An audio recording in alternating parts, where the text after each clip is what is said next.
தேவைப்படுத்தினா காலுக்கு செருப்பு தயார் பண்ணிக்கலாம், குளிருக்கு போர்வை தயார் பண்ணிக்கலாம், என்ன வேணும்னாலும் செய்யலாம் அப்படின்னு இயற்கை பதில் சொல்லிச்சான். அதனால் நாம் செய்ய வேண்டியது என்னென்னா, இயற்கையை முதல்ல சரியாக புரிஞ்சுக்கணும். இயற்கையின் படைப்பையே நாம் சரியாக புரிஞ்சுக்கிறது இல்லையே, அதுதான் வேதனை. இந்த கதையை கேளுங்க. இப்போ நகரத்திலேருந்து ஒரு ஆள் கிராமத்துக்கு வந்தான். அங்கே ஒரு சிறுவன் மாடு மேய்ச்சிக்கிட்டு இருந்தான். நகரத்து ஆள் சொன்னான், எவ்வளோ அழகான பசு, அது சரி இதுக்கெல்லாம் ஏன் கொம்பு இல்லைன்னா. இதுக்கு அந்த பையன் பதில் சொன்னான், பசுமாட்டுக்கு கொம்பு இல்லாததுக்கு பல காரணங்கள் உண்டு.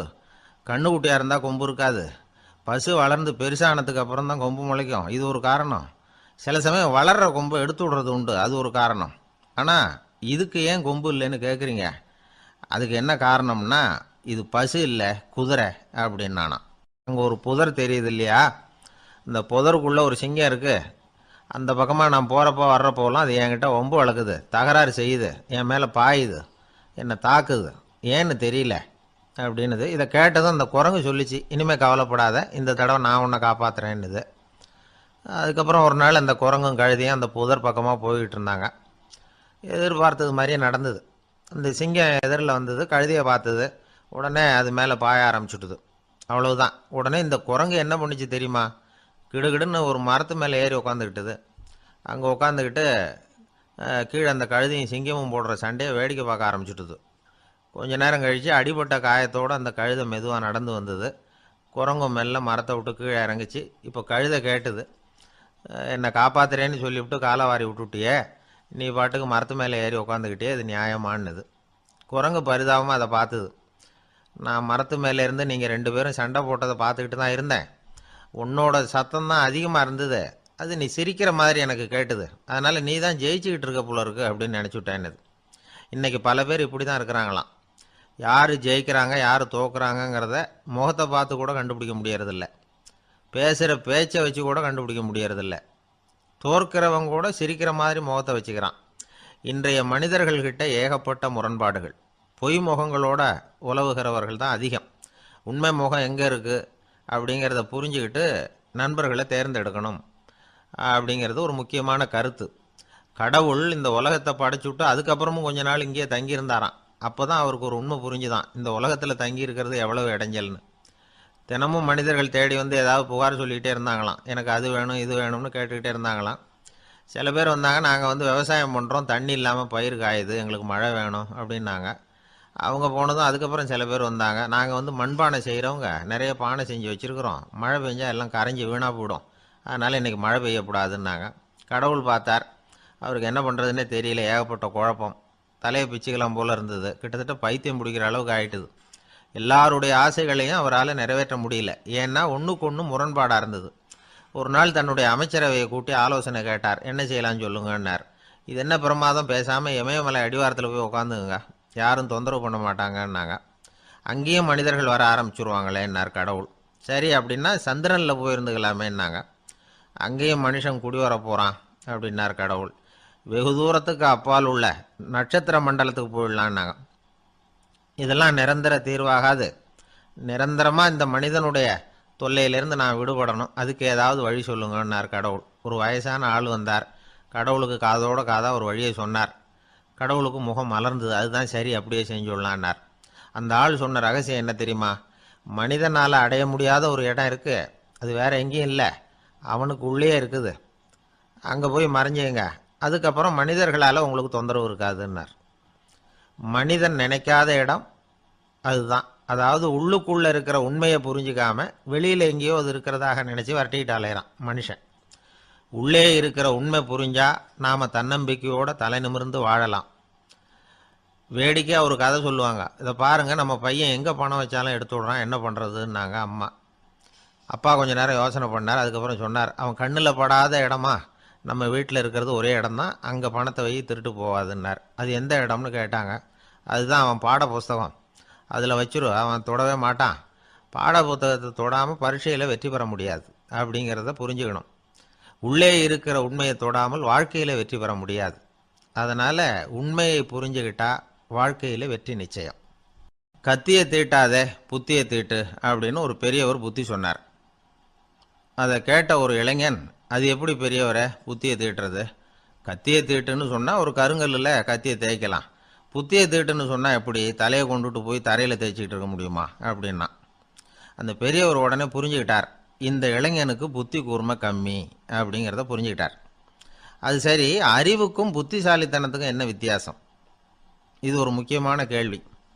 அறிவுன்னா என்ன, புத்திசாலித்தனம்னா என்ன? இதே கேள்வியை சாக்ரட்டிஸ் கிட்ட அவருடைய சீடன் ஒருத்தன் கேட்டானான். ஐயா, அறிவுக்கும் புத்திசாலித்தனத்துக்கும் என்னங்க வித்தியாசம் அப்படின்னு கேட்டிருக்கான். சாக்ரட்டிஸ் நிமிர்ந்து பார்த்துருக்கிறார் அந்த சீடனை. அதுக்கப்புறம் சொன்னாராம், நான் சொல்கிறேன் உன்னுடைய கேள்விக்கு பதில், ஆனால் அதுக்கு முன்னாடி நீ ஒரு காரியம் பண்ணணும்னாரான். என்னங்க செய்யணும் சொல்லுங்கன்றிருக்கான். அதோ பாரு, ஒரு பெரியவர் உட்காந்துருக்கிறாரு, அவர்கிட்ட போ, இங்கேருந்து பக்கத்தில் இருக்கிற அந்த கிராமத்துக்கு போய் சேர எவ்வளவு நேரம் ஆகும் அப்படின்னு கேட்டுட்டு வா அப்படி சொன்னார் சாக்ரட்டிஸ். சரின்னு சொல்லிவிட்டு இவன் போனான். அந்த பெரியவர் முன்னாடி போய் நின்னான். ஏங்க பெரியவரை, இங்கேருந்து அதோ தெரியுத அந்த கிராமத்துக்கு போய் சேர்றதுக்கு எவ்வளவு நேரம் ஆகும் அப்படின்னு கேட்டான். பெரியவர் நிமிர்ந்து பார்த்தார், ஆனால் பதில் எதுவும் சொல்லலை.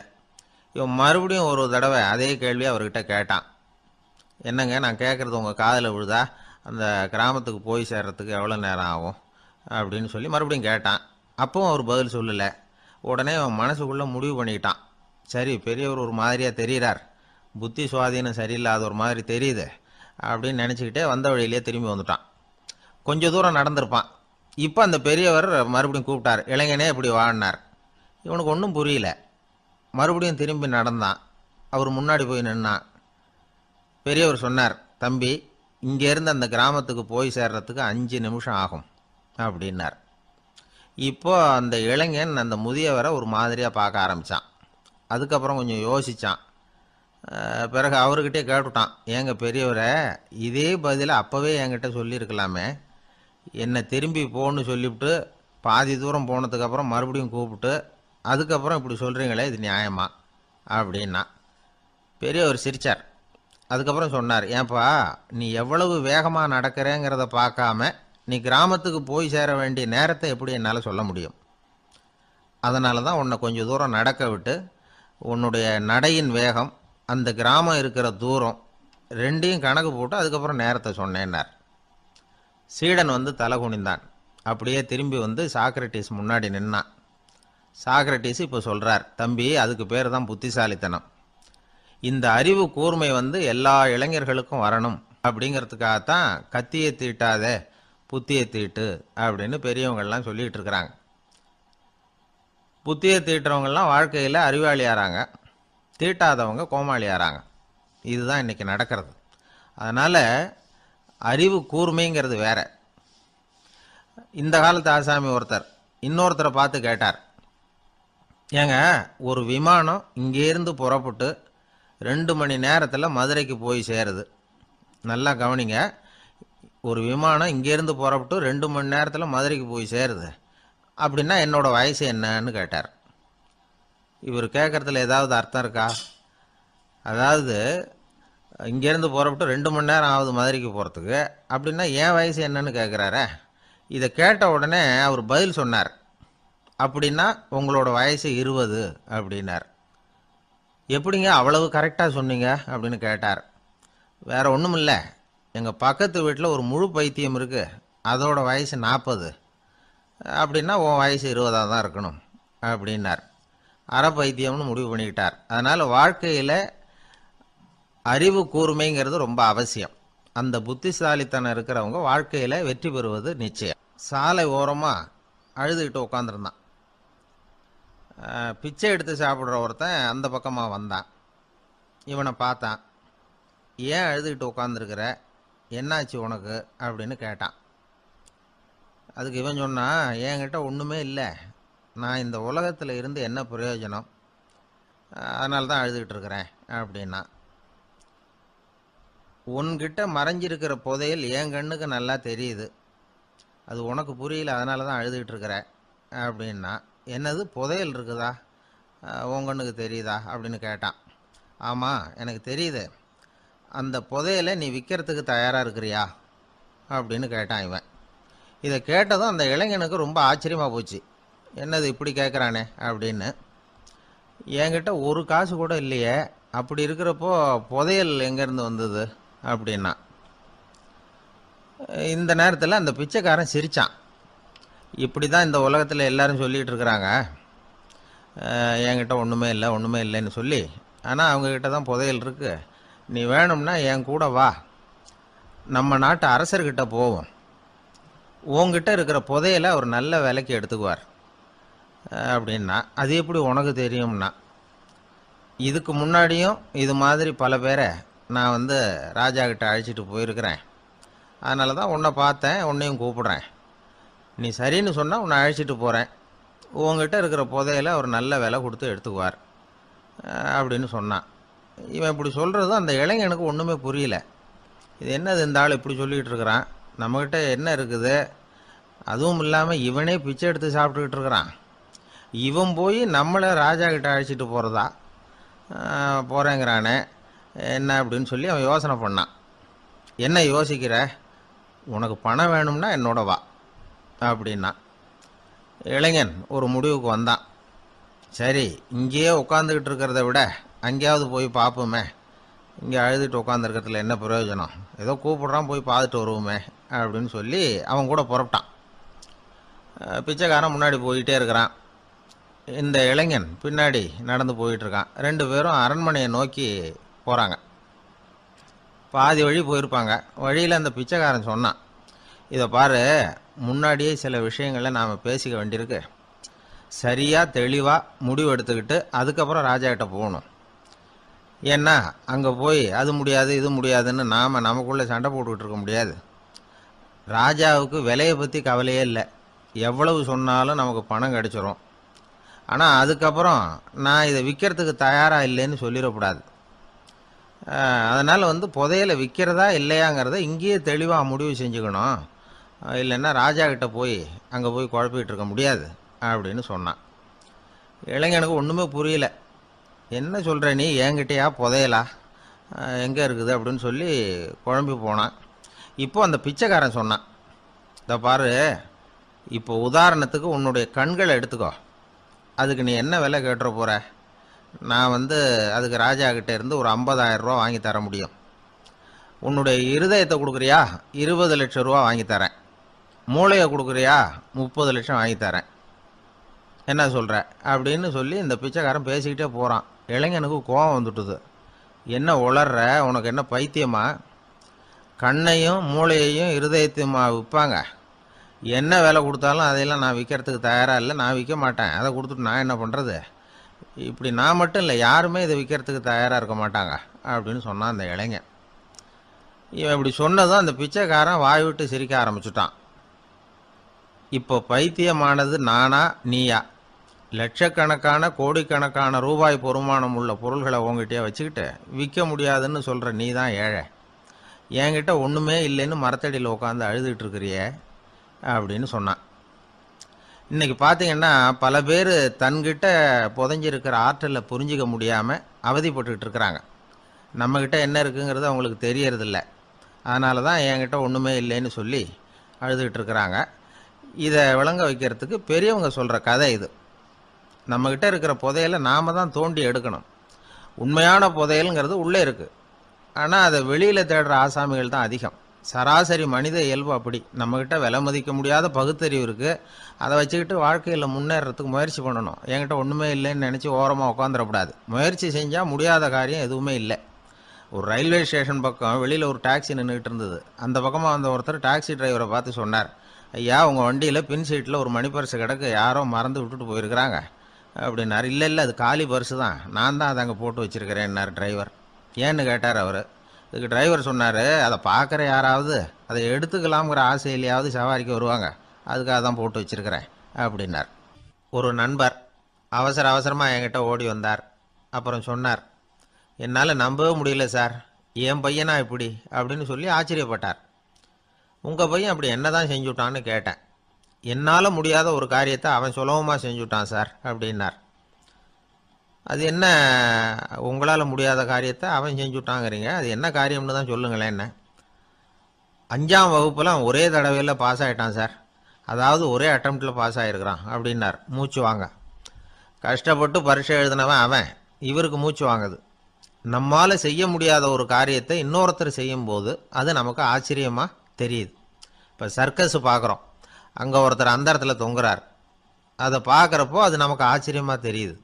ஏன்னா அது மாதிரி அந்த இடத்துல தொங்குறதுங்கிறது நம்மால் முடியாத காரியம். நம்மால் முடியாத ஒன்றை அடுத்த ஒருத்தர் ரொம்ப சுலபமாக செய்கிறப்போ நாம் மருள்வது இயற்கை. இதைத்தான் தொல்காப்பியம் மருட்கை அப்படின்னு சொல்லுது. இந்த வியப்பு இருக்குதே, இது 4 வகையில் ஏற்படுதான். அதையும் தொல்காப்பியம் தான் சொல்லுது. அது என்ன 4 வகை அப்படின்னா, முதல் வகை எப்படின்னா புதுமையான அரிய செயல்களை செய்வது. 2வது வகை என்னென்னா பெரிய செயல்களை செய்கிறது. 3வது வகை எப்படின்னா மிக நுட்பமான செயல்களை செய்கிறது. 4வது வகை ஆக்கம் தரும் செயல்களை செய்கிறது. புதுமை, பெருமை, சிறுமை, ஆக்கமோடு மதினம் சாலா மருட்கை 4 அப்படிங்கிறது தொல்காப்பியம். இன்னைக்கு விஞ்ஞானம் புதுசு புதுசாக எதையோ கண்டுபிடிச்சிக்கிட்டு இருக்குது. அந்த கண்டுபிடிப்புகளை எல்லாம் பார்க்குறப்போ ஆரம்பத்தில் ஆச்சரியமாக இருக்குது, அதுக்கப்புறம் நமக்கு பழகி போயிடுது. இப்போ வானொலி பெட்டி புதுசாக வந்தப்போ அதை சுற்றி எவ்வளவு கும்பல், ஒரு பெட்டி பேசுது அப்படிங்கிறது எவ்வளவு வியப்புக்குரிய விஷயம். இப்போ யாரும் வானொலி பெட்டியை ரொம்ப ஆச்சரியத்தோடு பார்க்குறதில்ல. வச்சிருந்தா தான் ஆச்சரியமாக பார்ப்பாங்க சில பேர், இந்த காலத்தில் எப்படி வச்சிருக்கிறாரேன்னு சொல்லி. மாறா அதை அலட்சியமாகவும் பார்க்க ஆரம்பிச்சிட்டாங்க. மதினம் சாலா மருட்கை அப்படின்னு ஒரு சொற்றொடர் வருது பாருங்க, அதில் கருத்தாழம் உண்டு. எதை பற்றியும் போதுமான அளவு புரிஞ்சிக்காதப்போ ஒருத்தர் ஆச்சரியப்படுறார். புரிஞ்சுக்கிட்டதுக்கு அப்புறம் ஆச்சரியம் மறைஞ்சு போடுது.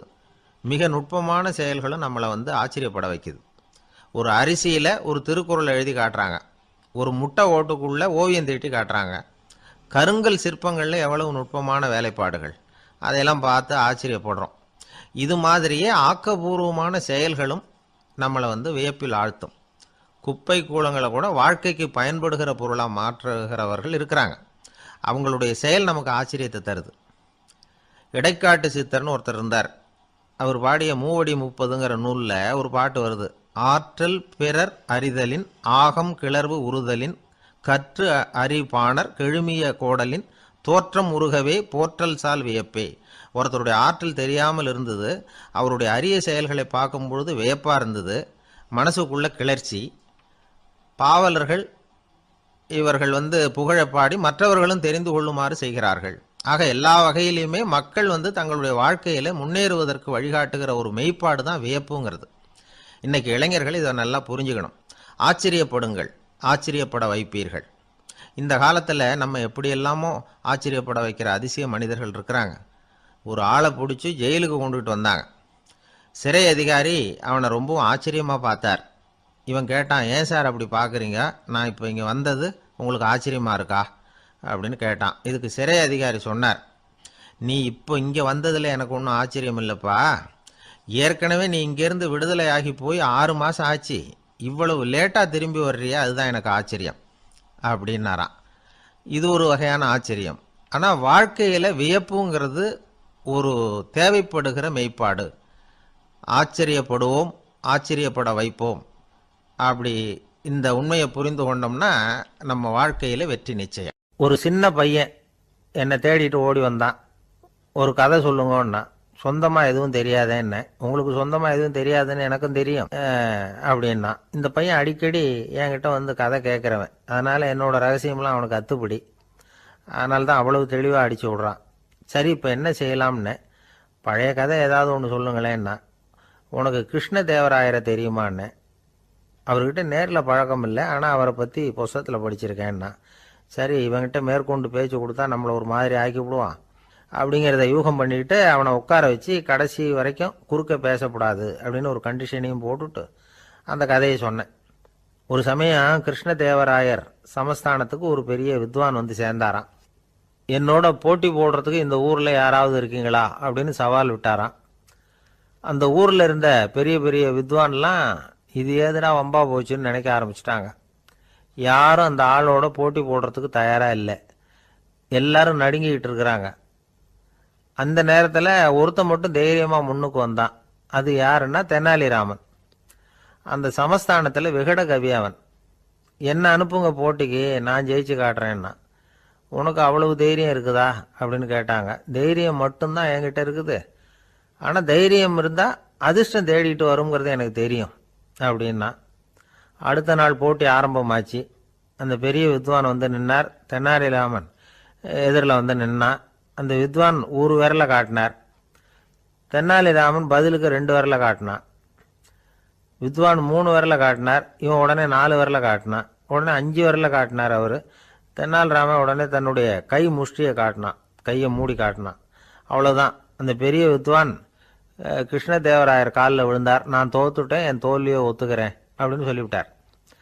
கிருஷ்ணதேவராயர் அவரை தனியாக அழைச்சிட்டு போய் என்ன நடந்ததுன்னு விசாரித்தார். அந்த வித்வான் விளக்கம் கொடுத்தார்.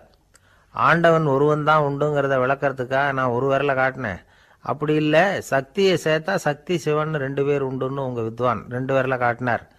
மூர்த்திகள் 3 பேருங்கிறதுக்காக நான் 3 விரலை காட்டினேன். வேதங்கள் 4ன்னு சொல்லி அவர் 4 விரலை காட்டினார்.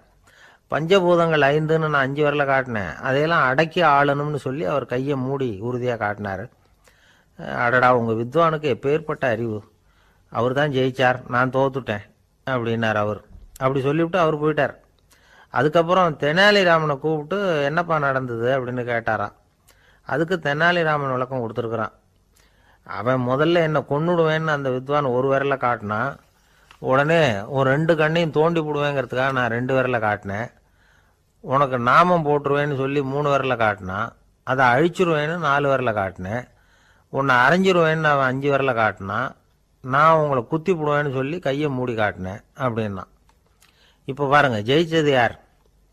தைரியம் மட்டும் இருந்துட்டா அதிர்ஷ்டம் தானாக தேடி வருங்கிறது எவ்வளவு உண்மையாக போச்சு.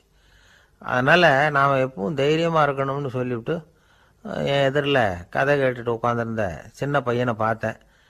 அவன் என்னை நிமிர்ந்து பார்த்தான். அவன் தன்னோட கை கால் 2ஐயும் ஒரு மாதிரியாக என் முன்னால் தூக்கி 20 விரலை காட்டினான். எனக்கு ஒன்றும் புரியல. இதுக்கு என்னப்பா அர்த்தம்னு கேட்டேன். இதே கதையை இதுக்கு முன்னாடி என்கிட்ட 20 தடவை நீங்கள் சொல்லியிருக்கீங்கன்னு அர்த்தம் அப்படின்னா. 2 பேர் சுவாரஸ்யமாக பேசிகிட்டு இருக்கிறப்போ குறுக்க புகுந்து தொந்தரவு பண்ணுறதுக்குன்னே சில பேர் இருப்பாங்க. அது ரொம்ப இடைஞ்சலாக இருக்கும். இதே மாதிரி மின்காந்தம் கூட குறுக்க புகுந்து தொந்தரவு பண்ணும். கடைசியில் அது ஒரு பெரிய இடைஞ்சலில் கொண்டாந்து விட்டுரும். சில வீடுகளில் கேபிள் கனெக்ஷன் இல்லாமல் சில தனியார் டிவி காட்சிகள் தெரியும். அதுக்கு என்ன காரணம்னா இந்த மின்காந்த குறுக்கீடு தான் காரணம். இதைத்தான் சுருக்கமாக இஎம்ஐ அப்படின்னு சொல்கிறாங்க. அதாவது எலக்ட்ரோ மேக்னெட்டிக் இன்டர்ஃபியரன்ஸ்.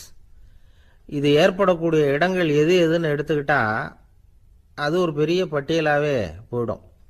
இந்த இஎம்ஐ தொந்தரவு வந்து கேபிள் டிவியில் மட்டும்தான் இல்லை, ராக்கெட் ஏவுதளத்தில் உள்ள ரேடார்கள், அங்கே உள்ள சில சக்தி வாய்ந்த தொலைத்தொடர்பு சாதனங்கள், விமான தளங்களில் உள்ள ரேடார்கள், கப்பல் தளங்களில் பொருத்தப்பட்டிருக்கக்கூடிய சக்தி வாய்ந்த ஆண்டனாக்கள், இப்படி நிறைய சொல்லலாம்.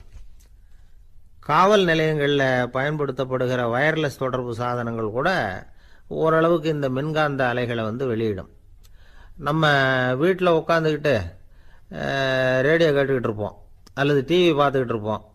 அந்த சமயத்தில் பக்கத்து தெருவில் ஒரு மோட்டார் சைக்கிள் அல்லது காரு, குறிப்பாக பெட்ரோல் இன்ஜின், அது போகிறப்போ அதில் உள்ள மின்கலத்தில் வந்து, அதாவது மேக்னெட்டோ பேட்டரியிலிருந்து வெளிப்படுகிற மின்காந்த அலை இங்கே வந்து டிவியிலையும் ரேடியோவிலையும் கரகரப்பை உண்டு பண்ணும். சரி, இது வந்து பெருசாக என்ன இடைஞ்சலை உண்டு பண்ணிட போகுது அப்படின்னு நாம் அலட்சியமாக நினைக்கலாம்.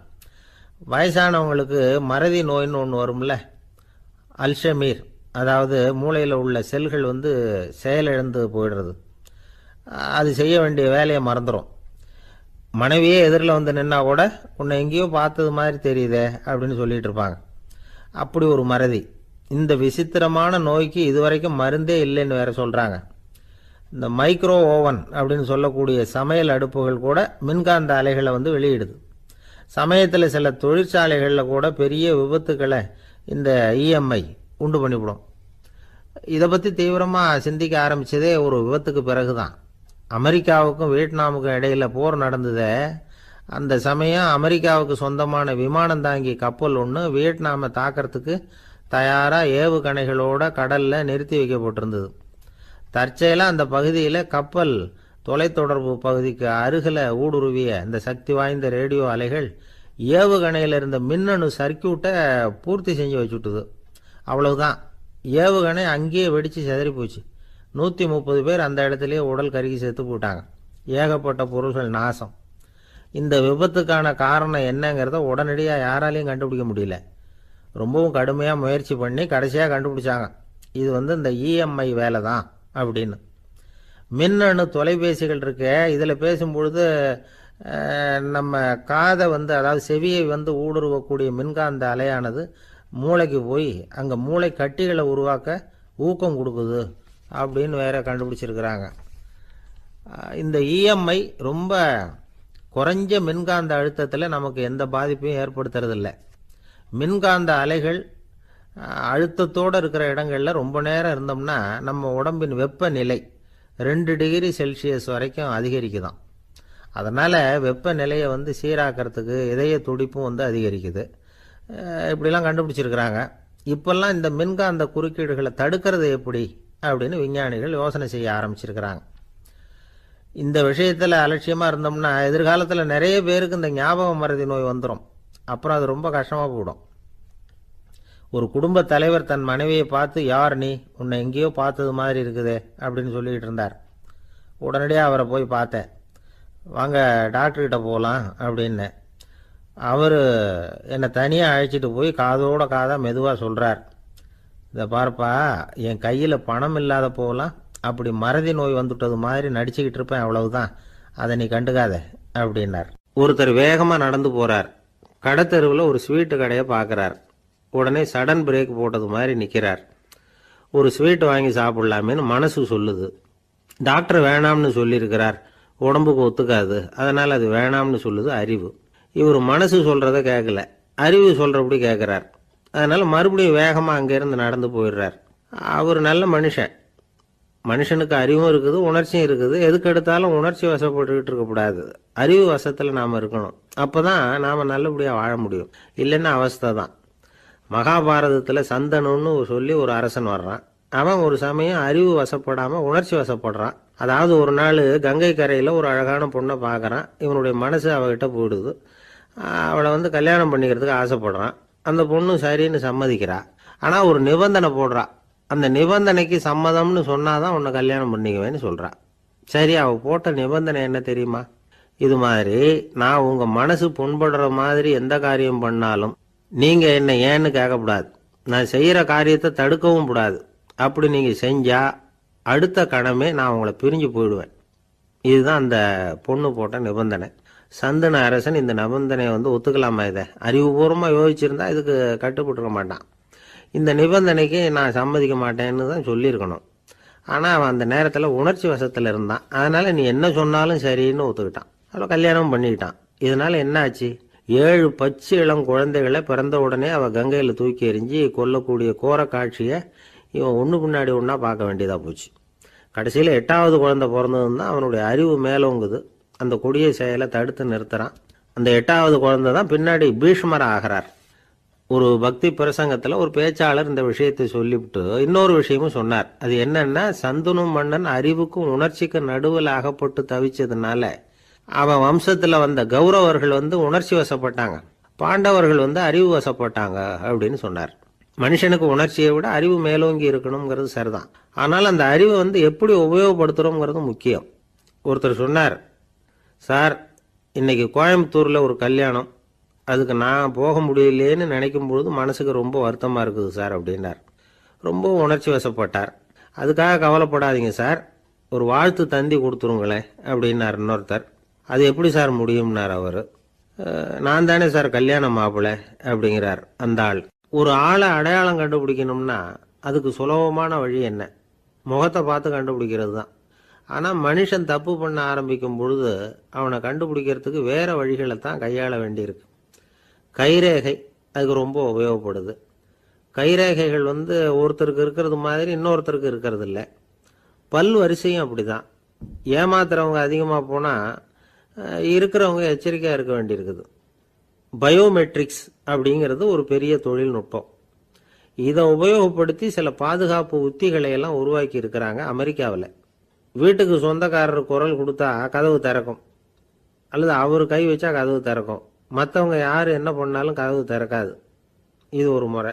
அவரோட குரல் அல்லது கைரேகை ஒரு எலக்ட்ரானிக் சாதனத்தில் ஏர்